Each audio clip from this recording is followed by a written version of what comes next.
여러분 안녕하십니까? 며칠 동안 잘 지내셨죠? 정규진 목사의 본문 중심의 성경 공부 8번째 시간입니다. 자, 오늘은 주어진 본문이 사사기 4장 1절에서 10절입니다. 사사기에 드디어 처음으로 여성 지도자, 여성 사사가 등장하는 내용이죠. 자, 우리가 먼저 보려고 하는 것은 계속해서 반복되고 있는 이스라엘의 고질병, 불신앙 모습입니다. 먼저 살펴보려고 하는 것은 여성 문제인데요. 여성의 정체성입니다. 남자들은 군대에 입대하면 굉장히 혼란스럽습니다. 이전까지만 해도 대학생이거나 아니면 성인의 대열에 끼어서 사회생활하면서 자신의 의사도 표현하고 또 젊음의 자유와 특권을 누리고 살았는데 군대에 들어가면 어떻게 됩니까? 네, 무조건 상관의 명령에만 복종해야 하는 위치로 전락하고 맙니다.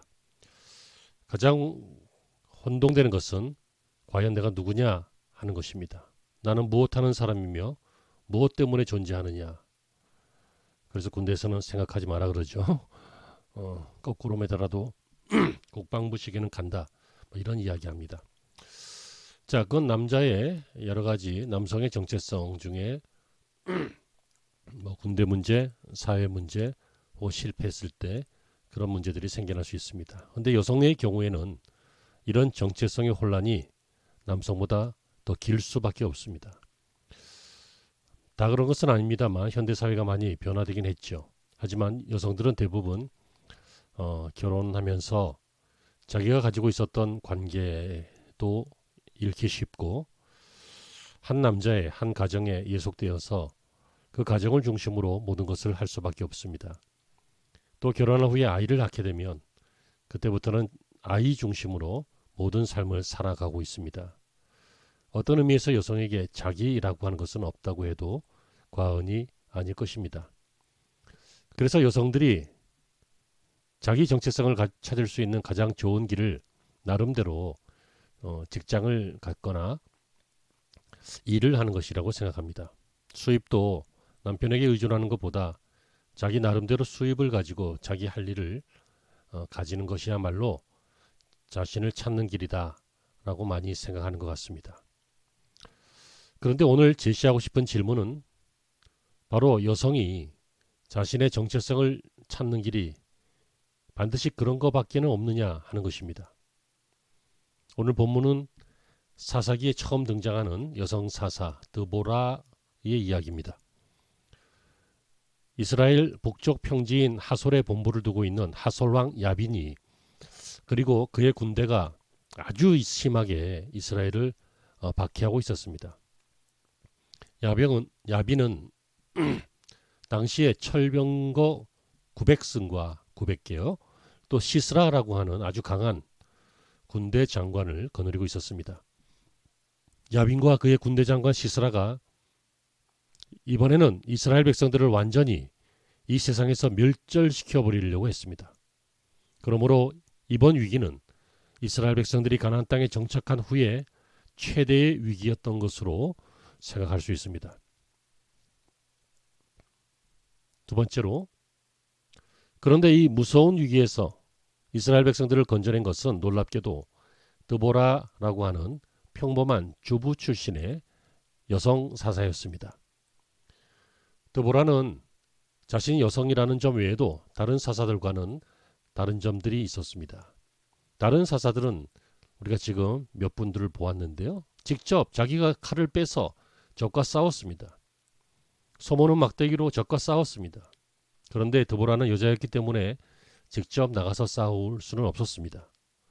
그러나 그녀는 백성들에게 말씀을 주어서 잠자는 이스라엘 백성들을 깨웠고 그들로 하여금 나가서 원수들과 싸우게 했습니다. 그 결과는 대승리였죠. 이런 점에서 드보라는 바로 오늘 교회의 원리를 잘 보여준다고 말할 수 있습니다. 목회자는 교인이 어렵다고 해서 돈을 빌려준다든지 혹은 그들의 문제를 직접 해결해 주지는 못합니다. 학생들이 공부를 못한다고 해서 직접 영어나 수학을 가르쳐 주지는 않습니다. 오직 말씀으로 그들의 잠자는 영혼을 깨우는 것입니다. 그리고 그 말씀을 믿고 나가봐라, 싸워봐라. 그럼 어떻게 됩니까? 그들이 직접 나가서 싸우는 것이 큰 승리를 얻을 수 있는 길인 것을 알게 됩니다. 특별히 크리스천 여성들에게 기대되는 것은 무엇입니까? 그것은 크리스천 여성들에게 하나님의 지혜가 있다는 것입니다. 말씀이 있다는 것입니다.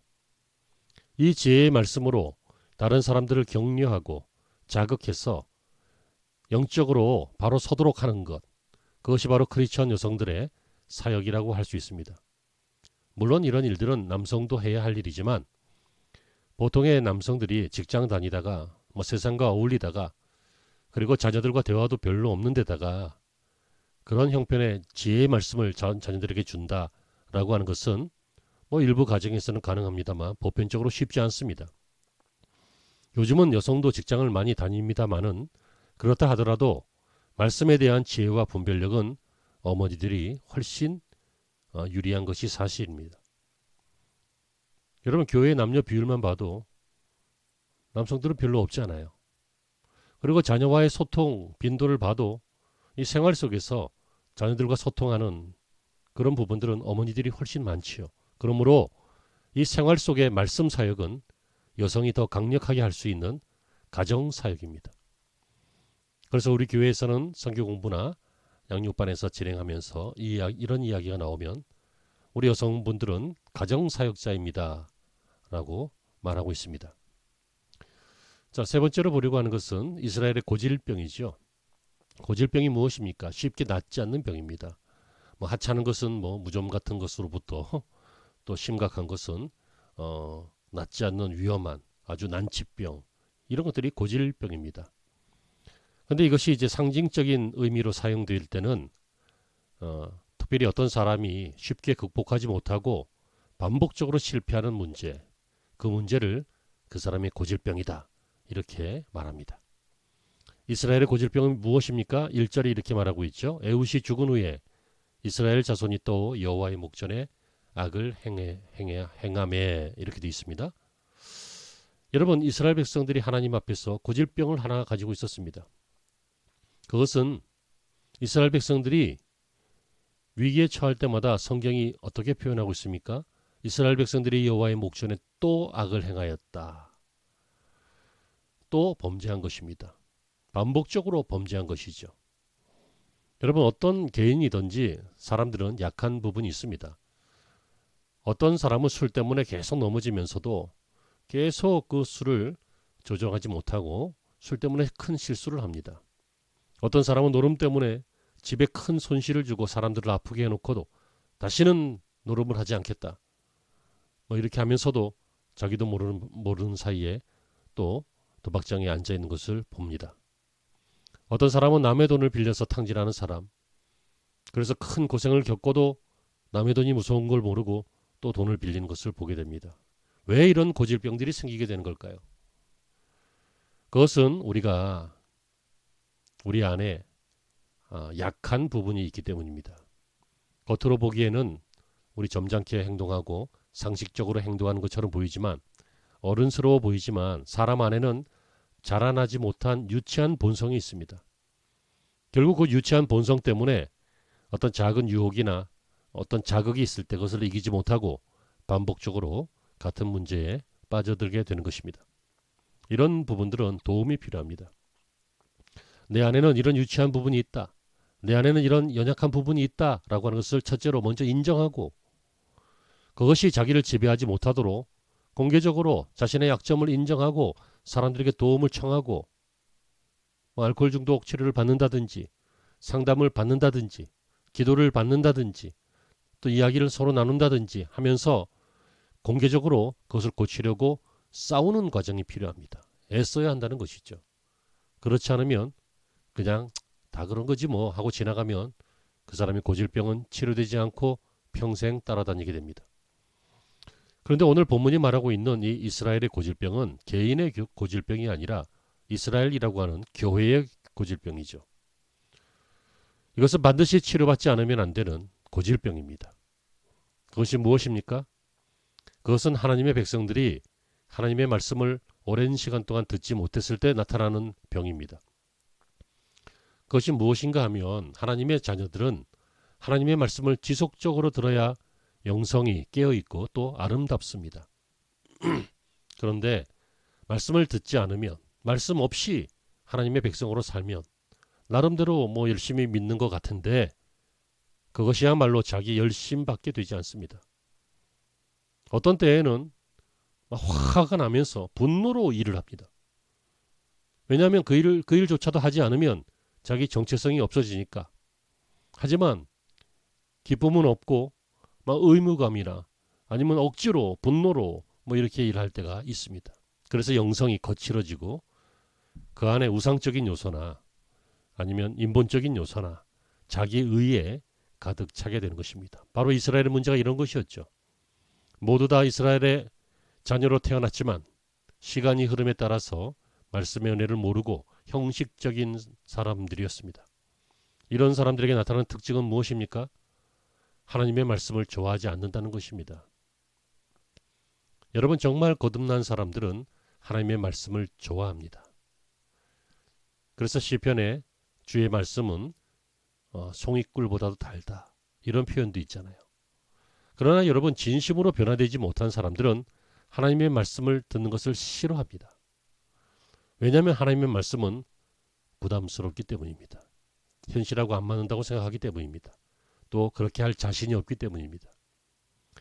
그래서 하나님의 자녀들은 원래 하나님의 말씀을 듣는 것이 가장 큰 축복이고 은혜이죠.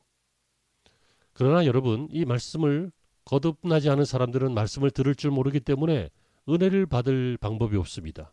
그래서 은혜 외에 다른 것들이 많이 들어옵니다. 뭐 필요하지 않은 장엄한 의식이 들어오고, 뭐 화려한 인테리어와 배경이나 건물이 필요하고, 그 다음에 여러 가지 전통이나 관습을 만들어 놓고, 왜냐하면 그런 것마저 없으면 정말 아무것도 아닌 것 같이 생각되어지기 때문입니다. 그럴 때는 나름대로 노력은 많이 하지만 하나님과 담이 생겨서 하나님의 은혜가 단절되고 맙니다. 여러분, 이렇게 하나님의 말씀을 듣지 않고 오랫동안 듣지 않고 그래서 은혜가 단절되니까 이스라엘 백성들은 말은 이스라엘 백성이고 하나님의 자녀지만 아무것도 아닌 것이 되었죠. 하솔에 야빈 같은 사람이 나타나서 이스라엘을 위협하고 괴롭히게 되었습니다. 따라서 교회가, 그리고 이스라엘이 끈질기게 해야 하는 것은 무엇이냐 하면 하나님의 말씀으로 계속 자신의 양심을 건드려서 믿음이 생기게 하는 것입니다. 결국 교회가 하나님의 백성을 돕는 가장 좋은 길은 지속적으로 하나님의 말씀을 가르쳐서 절대적으로 하나님을 의지하게 만드는 것입니다. 하나님의 도움이나 하나님의 허락 없이는 아무것도 하지 않겠다라고 생각하는 것. 이것이 결국 능력 있게 사는 길입니다. 자, 오늘 본문으로 돌아가면 이제 가나안 왕 야빈이 나오죠. 하나님께서는 이런 고질병에 빠진 이스라엘 백성들을 하솔의 도읍을 한 이 가나안 왕 야빈의 손에 맡기셔서 이스라엘 백성들을 교훈하셨습니다. 2절과 3절에 여호와께서 하솔에 도읍한 가나안 왕 야빈의 손에 그들을 파셨는데 그 군대 장관은 이방 하로셋에 거하는 시스라요. 야빈 왕은 철병거 900승이 있어서 20년 동안 이스라엘 자손들을 심히 학대한 고로 이스라엘 자손이 여호와께 부르짖었더라. 과거에 여호수아가 북쪽 가나안 땅을 침공할 때 가장 강력한 적이 바로 하솔 왕 야빈이었습니다. 그런데 이번에도 이스라엘을 심히 박해하고 그것도 모자라 아예 멸절시키려고 하는 이 왕도 하솔에 도읍한 야빈이라고 하는 왕입니다. 물론 시간차가 꽤 있기 때문에 이 두 사람은 같은 사람이 아닙니다. 아마도 이 하솔의 왕은 야빈이라고 부르지 않았을까. 그러니까는 야빈이 어떤 직책의 이름이다, 이렇게도 볼 수도 있고, 마치 그 파라오가 애굽의 왕, 이집트의 왕인 것처럼 그렇게 볼 수도 있고, 혹은 그것이 아니라면 뭐 옛날에 유명했던 야빈 왕을 지금 이 야빈이 후계자를 자처하면서 그의 이름을 쓰는 거죠. 연개 소문이 유명하니까 나는 개소문이다 이런 식으로. 죄송합니다. 농담이 좀 이상했죠. 아무튼 그렇게 위대한 사람들 이름을 가지고 와서 자기가 쓰는 경우 있잖아요. 이런 식으로 이 이름을 해석할 수 있습니다. 근데 중요한 것은 이 사람이 큰 힘을 가진 사람이라는 것입니다. 철병거가 900개입니다. 900대의 요즘으로 이야기하면 전쟁하는 탱크 같은, 탱크는 아니겠지만 그런 식의 그 당시에는 막강한 이 무기, 이것이 900개나 있었습니다. 여러분, 이것은 변변한 무기조차 없는 이스라엘 백성들에게는 감히 비할 수 없는 어떤 강력한 적인 것이죠. 도저히 그들의 힘으로는 극복할 수 없는 한계였습니다. 그런데 야빈은 이러한 무력으로 이스라엘 자손들을 심히 학대했다. 이렇게 나옵니다. 자, 이렇게 주위에 있는 나라가 이스라엘의 적들이 이스라엘 백성들을 침공하는 4가지 정도의 강도가 있습니다.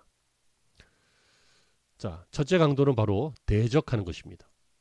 대적한다는 것은 관계가 좋지 못해서 여차하면 전쟁 상태로 돌입할 수 있는 잠재성을 가지고 있는 단계, 불편한 단계, 이런 것이죠.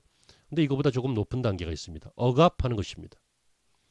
여기서 억압한다고 하는 것은 무력으로 지배하는 것입니다. 그래서 공물을 바치게 하고 그렇게 하는 것이죠.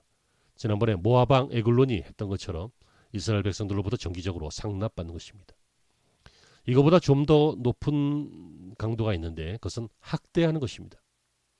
야빈과 시스라가 이스라엘 백성들에게 한 것인데요. 이것은 수시로 철병거를 끌고 와서 약탈하고 빼앗아가는 것인데, 곡물만 빼앗아가는 것이 아니라 가축도 빼앗아가고 여성들도 빼앗아가고 하는 것입니다. 그리고 가장 강도가 높은 것은 멸절시키려고 하는 것입니다. 다시 말해서 이스라엘 백성들을 이 세상에 한 명도 남겨놓지 않으려고 하는 그런 단계가 바로 멸절입니다. 그런데 두 번째, 이러한 침공 강도에 따른 이스라엘의 4가지 자세가 나옵니다. 이것은 기도인데요. 이런 핍박의 강도에 따라 기도하는 자세가 달라집니다. 첫 번째 단계가 무엇인지 기억나십니까? 적대 관계에 있는 것, 대적하는 것. 이럴 때는 기도가 상당히 불편하기 때문에 기도하지요. 그때는 이 기도가 유감의 표명 정도로 그칩니다. 상황이 안 좋아 돌아가는데 상당히 부담스럽습니다. 하나님, 아주 유감스럽습니다. 기분이 좋지 않습니다. 이렇게 하는 그런 식의 신앙 고백입니다. 그러나 눈물을 흘리거나 부르짖거나 하는 기도의 단계는 아니고 그냥 약간 긴장하고 있을 뿐이지 여전히 자기 방식대로 살고 그런 상태가 이렇게 유감의 표명이라고 볼 수 있습니다. 그러다가 주위에 있는 민족들이 두 번째 단계 억압하게 되면, 그래서 정기적인 공물을 바치게 되거나 이렇게 되면 그때부터는 이 기도가 어떻게 될까요? 이제 신세를 한탄하는 기도로 바뀝니다. 유감의 표명에서 이제는 신세 한탄으로, 삶이 어려워졌기 때문에 기도 모임에 부쩍 사람이 많아지게 되는데, 그래서 근본적으로 죄를 회개하기 위해서가 아니라 마음이 답답하기 때문에, 억울하기 때문에 하소연하기 위해서 모이는 것이죠. 그러다가 이 주위의 민족들이 이제 세 번째 단계 학대를 시작하게 되면 그때부터는 부르짖기 시작합니다. 그때부터는 눈물이 나기도 시작하고 하나님께 도움을 구하기도 합니다. 때로는 너무 화가 나서 막 금식을 하기도 합니다. 여러분, 원래 금식이라고 하는 것은 이 어려운 현실 앞에서 내가 얼마나 무능한가, 얼마나 힘이 없는가, 나는 하나님을 의지할 수밖에 없다라고 하면서 고백하는 것, 그게 금식의 모습이죠. 나는 전적으로 무능하다라고 하는 것을 고백하고 도움을 청하는 것이 금식의 원래 의미입니다. 그런데 어떤 경우에는 화가 나서 금식을 합니다. 내가 이 정도까지 해도 하나님 가만히 계실래요? 그런 뜻이 있는 것 같습니다. 그러나 여러분, 마지막 단계인 이 멸절시키려고 하는 단계에 가면 정말 하나님 앞에 낮아지고 부르짖게 됩니다. 이제 남은 방법은 아무것도 없기 때문입니다. 하나님이 불쌍히 여겨주시는 것밖에 없습니다. 이때 되면 하나님이 하라고 하신다면 뭐든지 할 생각입니다. 죽느냐 사느냐가 그런 상태인 것이죠. 하나님께서는 우리가 하나님께 좀 더 시간을 드리고 그리고 끝까지 믿음을 지키기를 원하십니다. 이 단계가 오면 이제 하나님께서 일하시고 원수들이 멸망할 때가 다 된 것입니다. 결국 이스라엘은 이 가나안 왕 야빈 때문에 어려움 때문에 하나님을 찾게 되었습니다. 오늘 본문을 보면 20년 동안 심히 학대했기 때문에 이스라엘 백성들이 부르짖기 시작했다. 여러분 이 20년의 심한 고통의 시간은 지금까지 귀로 듣기만 했던 하나님을 부르짖으면서 바라보는 시간이 되게 했습니다. 이때 하나님께서는 진정으로 이들이 부르짖으면서 기도하기를 원하셨고 단지 화가 나서 금식을 하는 것이 아니라 조건부로 하나님과 거래를 하는 것이 아니라 신세가 억울해서 부르짖는 것이 아니라 자신들의 불신앙을 하나님 앞에 내려놓고 회개하면서 통곡하는 것입니다. 여러분 처음에는 되게 어려움 때문에 하나님을 찾습니다. 그러나 하나님의 말씀을 자꾸 듣다 보면 정말 문제가 되는 것은 어려움이 아니라 정말 내가 문제구나. 믿음이 없는 내가 문제구나 라고 하는 것을 깨닫게 됩니다. 그래서 나중에는 처음에는 막 화가 나서 기도하고 신세 한탄하고 기도하고 뭐 그럴지라도 나중에 기도의 제목이 바뀌죠. 처음에는 왜 나만 이렇게 어려울까? 거기에서 나중에는 왜 나는 이렇게 믿음이 없을까? 왜 나는 하나님 앞에 항상 이렇게 넘어질까? 이런 것으로 바뀌게 됩니다. 그때는 하나님이 일하실 시간이 된 것입니다. 이것이 깨달아지시기를 바랍니다. 세 번째 오늘의 주인공 여성 사사 드보라입니다. 자, 이 여성 사사 이분은 평범한 여성이었습니다. 그리고 말씀으로 사역했던 말씀 사역자였습니다.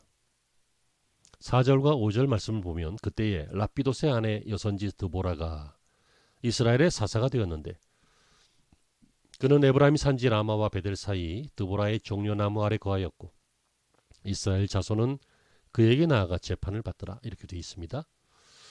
여러분 드보라에 대해서 알려진 것은 많지 않습니다. 우리가 본문을 보면 다른 사람의 아내였고요. 그리고 성령의 임함으로 백성들의 어려움을 돕기 위한 사사가 되었는데 삼가락에 임했던 성령과 달리 말씀으로 사역하는 사람이었습니다. 여러분 고대 사회에서는 여성들이 할 수 있는 역할들이 그렇게 많지 않다는 것 아시죠? 가정일을 주로 하죠. 그런 가운데 남의 아내가 된 여성이 하나님의 성령에 임해서 그로 하여금 이스라엘 백성들에게 말씀을 가르치는 자가 되게 하는 것은 상당히 중요한 의미를 가집니다. 여러분 성경에서 이 여성 문제를 나타내고 여성 문제가 본격적으로 드러나고 나타나고 있는 곳이 이 고린도 교회입니다. 여기서 사도 바울이 여성은 사람들 앞에 가르치는 것이 좋지 않다라고 결론을 내리고 있습니다. 여성이 뭔가 물어볼 것이 있으면 조용히 집에 가서 남편에게 묻는 것이 좋겠다라고 조언하고 있습니다. 여러분 이러한 내용 때문에 이 현대 페미니즘 사회에서 사도 바울은 여성뿐만 아니라 남성에게도 욕을 엄청나게 먹고 있습니다. 그런데 여러분 생각해 볼 것이 있는데요. 사도 바울이 고린도에서 여성들이 교회 안에서 설치지 말고 나서지 말고 좀 종용하라. 세 번역은 조용하라는 것이죠. 이렇게 좀 절제하라고 하는 것은 당시에 고린도 교회에 들어온 이교도의 영향 때문입니다. 고린도라고 하는 도시는 정말 우상이 많은 그러한 곳이었습니다. 대개 그래서 이교도 사원에서는 그 거룩한 여인이라고 불리는 여사제들이 있었는데요. 이 여사제들은 이 성행위와 더불어 그들의 우상을 섬기는 그런 창기와 같은 그런 종류의 여성이었습니다. 그러니까 고린도 교회에 새로 들어오는 그런 새 성도들은 이 교회 안에서 여성들이 막 이렇게 주도적으로 하면 이방 여사제들이 하는 것처럼 생각하거나 아니면 그들처럼 그렇게 오해하거나 하는 경향이 있을 수 있습니다.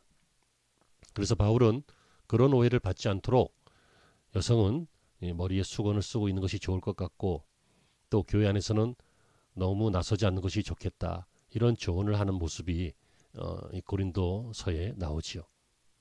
근데 여러분, 우리가 오해하지 말고 정말 중요하게 생각해야 될 것이 있습니다. 그것은 그리스도인 자매에게 하나님의 말씀이 영적인 분별력이 있다는 것입니다. 여러분, 남편들이 결정적인 순간에 이 아내에게, 부인에게 구하는 것이 무엇입니까? 바로 이 영적인 분별력입니다. 하나님께서 아담에게 하와를 주셨을 때 그의 역할을 주셨습니다. 무엇입니까? 돕는 배필이다 라고 했습니다. 여러분, 여성은 뭐 꼭 그렇다고 볼 수는 없지만 대부분의 경우 남성보다 영성이 뛰어난 것 같습니다. 아까도 잠깐 언급을 했지만 교회의 남녀 비율을 보십시오. 여성이 뭐 80% 이상 되지 않습니까? 이 바보 같은 남성들은, 강의를 듣고 있는 남성분들 죄송합니다. 영적으로 조금 떨어집니다. 그나마 이 교회에 있는 남성들은 대단한 사람들이죠. 그러니까 여러분, 대부분 이렇게 여성들은 영적인 판단력, 분별력이 뛰어납니다.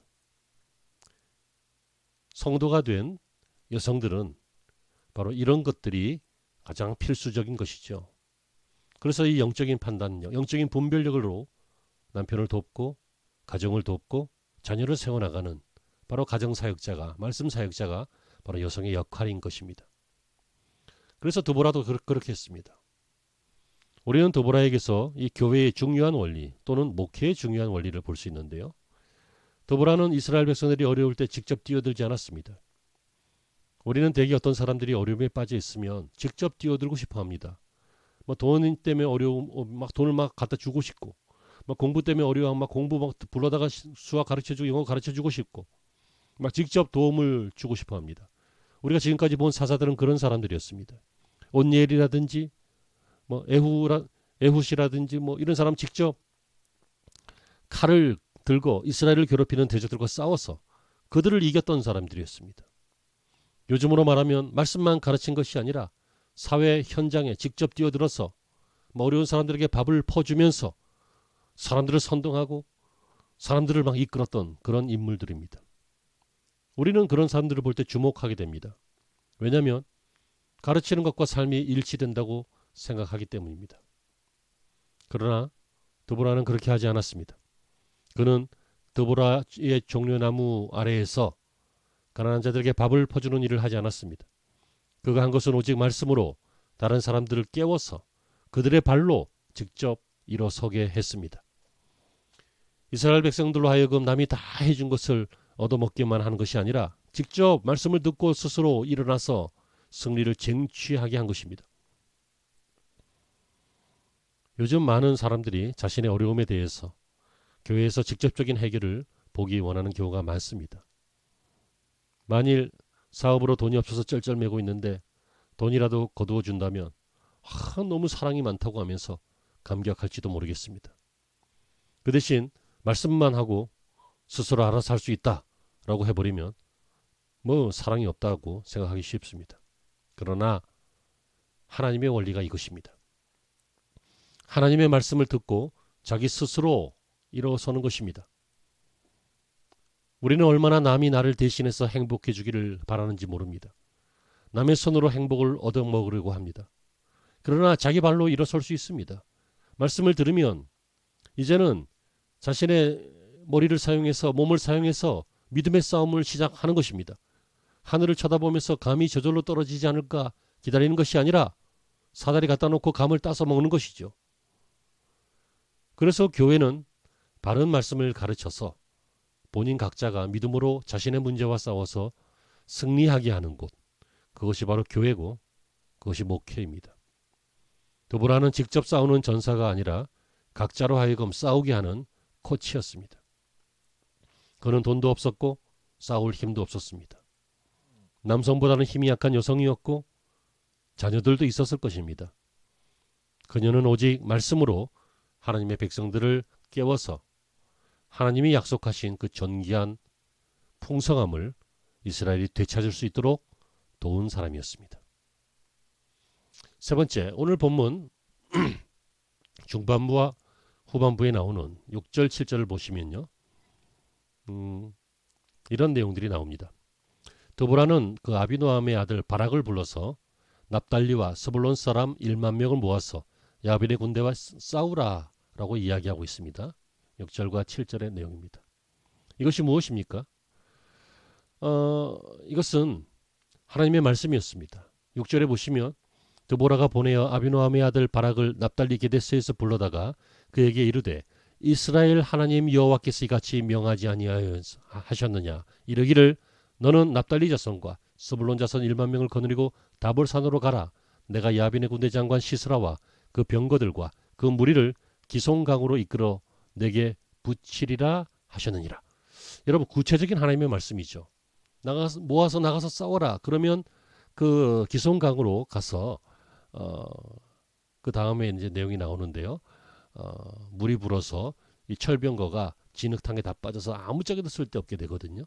아무튼 내게 붙이리라. 무슨 얘기예요? 이기게 하시겠다는 거예요.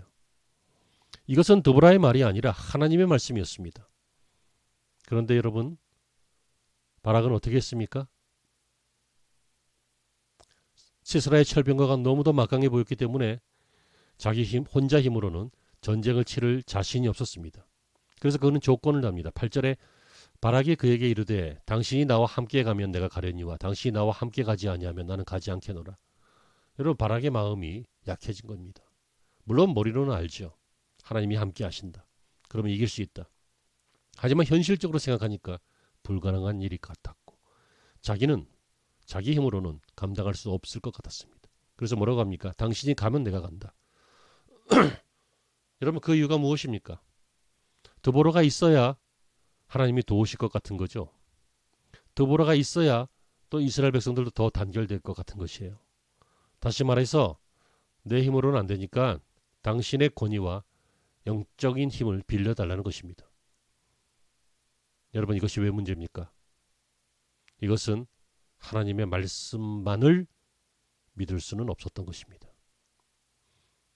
하나님의 말씀만을 믿을 수 없을 때 영적 권위자 드보라를 끌어들이기를 원했습니다.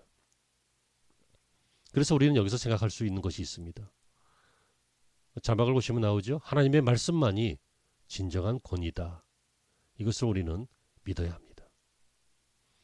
결국 드보라가 바락에게 뭐라고 합니까? 내가 너와 함께 가겠다. 그러나 네가 이제 가는 일로 영광은 얻지 못한다. 이는 여호와께서 시스라를 여인의 손에 파실 것임이라. 예언인데요. 요 다음 시간에 나오는 내용입니다. 결국 이 사람은 일은 일대로 하고 전쟁은 전쟁대로 했지만 야빈의 군대 장관 이 시스라를 죽이는 일은 못했고 이 일은 엉뚱하게 어떤 다른 여성이 그 일을 하게 됩니다. 다음 시간에 나오죠. 여러분 이것으로 우리가 알 수 있는 것은 바로 사람의 심리입니다. 사람들은 뭔가 더 큰 권위를 등에 업으면 하나님이 더 잘 도와주실 것이라고 생각합니다. 그래서 예전에도 보면 부목사님의 신방보다는 담임 목사의 신방이 훨씬 영역이 있다고 생각합니다. 물론 영역이 있으시죠. 전사님이 10번 신방하는 것보다 담임 목사가 한 번 신방해 주는 것이 훨씬 낫다. 평신도들이 10번 기도하는 것보다 목회자가 한 번 기도해 주는 것이 더 영역이 있다라고 말을 합니다. 간혹 그럴 수도 있습니다. 그러나 결국 사람은 하나님이 사용하시는 도구에 불과합니다. 하나님이 원하시면 어떤 사람을 통해서도 하나님께서는 은혜 주실 수 있고 일하실 수 있습니다. 오늘 성도들은 말씀을 듣는 것만으로 만족하지 못하고 말씀 외에 어떤 영적 권위를 기대하는 그런 모습이 있습니다. 쉽게 얘기하면 누군가 내게 막 머리를 한번 세게 눌러주고 막 기도를 해주면 좀 만족이 되고 조금 더 든든해진다는 것입니다. 물론 이것을 아주 부정적으로만 말하는 것은 아닙니다. 서로 기도해주고 목회자가 성도들을 위해서 안수하고 기도하는 일 대단히 중요한 일입니다. 그러나 결국 능력의 원천은 하나님이시고 은혜 주시는 분도 하나님이십니다. 그들은 통로일 뿐입니다.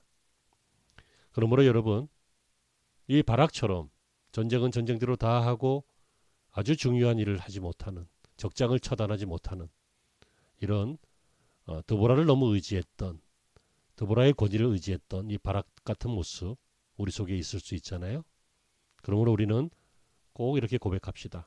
하나님의 말씀만이 진정한 권위입니다. 라고요.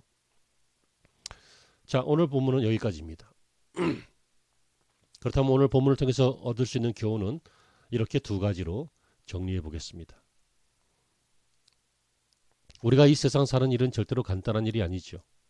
그래서 하나님의 말씀이 주시는 그 지혜가 있어야, 그리고 믿음을 가져야 이길 수 있습니다. 하나님께서 가장 무서운 위기에서 이스라엘을 건지시는 데 사용했던 사람은 평범한 주부였습니다. 여선지라고 해서 막 흔히 산에 올라가서 수십 년을 보낸 그런 여성이 아니었습니다. 평범한 주부였습니다. 그러나 그에게 하나님의 말씀이 있었고, 그는 아무 힘이 없었지만 그 말씀의 능력으로 이스라엘을 20년 동안이나 자고 있었던 그 깊은 잠에서 흔들어 깨웠습니다. 그러므로 첫째, 여성의 정체성을 회복하자는 것입니다. 여성은 가정사역자이고 또 말씀사역자이고 또 영적 분별력으로 사람들을 지도할 중요한 인물들입니다. 그리고 두 번째는 자막을 보시는 대로요, 하나님의 말씀이면 충분하다. 이것이 경험되어지기를 바랍니다. 우리 교회의 모든 여성들이, 그리고 우리들의 가정들의 모든 여성들이, 그리고 성도가 이렇게 말씀을 믿고 말씀 사역자로, 가정 사역자로 행복하게 그리고 아름답게 살아가시기를 간절히 소망합니다. 다음 시간에 다시 뵙겠습니다. 교재에 있는 내용들 잘 살펴주시고요. 그리고 본문을 미리 읽어주십시오. 평안하십시오. 샬롬.